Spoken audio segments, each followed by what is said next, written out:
दुसरी एक गोष्ट म्हणजे तेव्हा सुरेश धसांचं स्टेटमेंट आहे बघा, मी तुमची माती करेल म्हणून. जर तुम्ही पत्रकार असेल, तुम्ही त्यांचं स्टेटमेंट घेतलं असेल, तुमच्याकडे रेकॉर्ड सुद्धा असेल की मी तुमची माती करेल, ते त्यांनी चालू केलेलं आहे.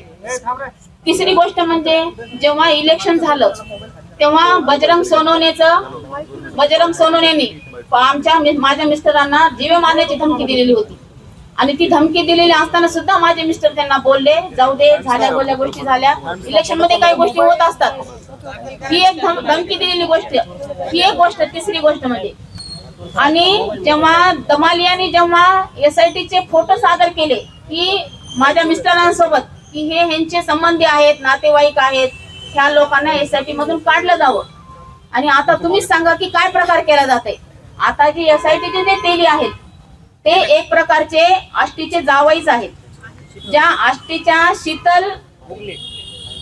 शीतल उगले म्हणून ज्या ISI ऑफिसर आहेत, IS ऑफिसर आहेत, त्या तेलींच्या धर्मपत्नी आहेत आणि त्या आष्टीच्या आहेत.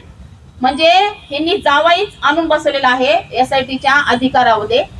त्या शीतलचे जे मामा आहेत ते जिल्हाधिकारी होते. परत दुसरे जे आजोबा ते तहसील क्लार्क होते, कुठले, आष्टीचे. म्हणजे इथं सुद्धा तुमचं धसांचंच इथं मनमानी चालू आहे.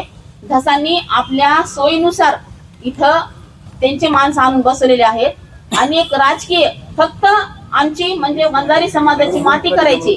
त्यांना हे आमचे दोन्ही पण जे मंत्री झालेले ते दोन्ही मंत्री नकोय. जे 40 वर्षात घडलं नाही ते ह्या वेळेस घडलेलं आहे आणि ते पूर्ण त्यांच्या डोळ्यात फुटते. आणि त्या लोकांना कमी करण्यासाठी एक प्रकारचं टार्गेट त्यांनी माझ्या मिस्टरांना केले. आज धसांना सुद्धा माझ्या मिस्टरांनी पूर्णपणे सहकार्य त्यांना निवडून येण्यामध्ये केलेलं आहे.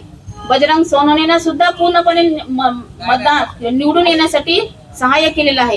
हे सर्व सहाय्य करताना धसांना वाल्मिक कराड हे हवे होते.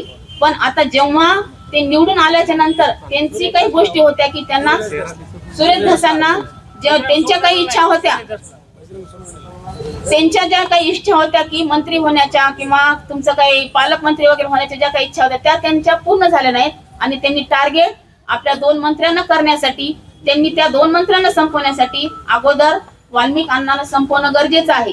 त्यामुळे त्यांनी पूर्ण म्हणजे हे राजकीय हेतूतून आणि जातीय समीकरण जोडून माझ्या मिस्टरांना बळीचा बकरा केलेला आहे.